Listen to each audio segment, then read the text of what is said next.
Have you ever stopped to think about how your daily coffee habit might be affecting your financial future?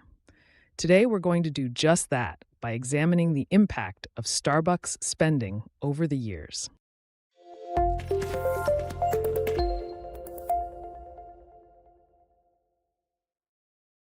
Consider this. If you spend about $5 a day at Starbucks, that adds up to $1,825 a year. Now, what if you invested that same amount with an annual return of 10% instead?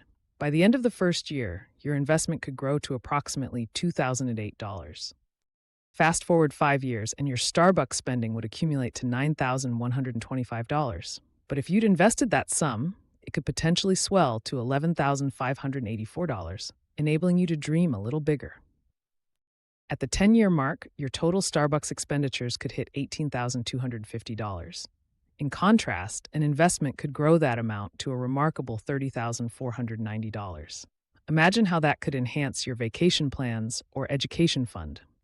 Over a span of 15 years, your Starbucks habit might cost you $27,375. But if that money were invested, you might see it multiply to an impressive $60,773, a sum that's hard to ignore. Finally, consider 20 years down the line. $36,500 spent on coffee could instead yield between $115,000 and $120,000 if invested. That's a powerful reminder of how small choices today can lead to significant financial benefits tomorrow. So next time you're in line for a latte, think about the potential future those few bucks might hold. While coffee brings immediate joy, investing can brew a more prosperous future. Thank you for joining this financial reflection today.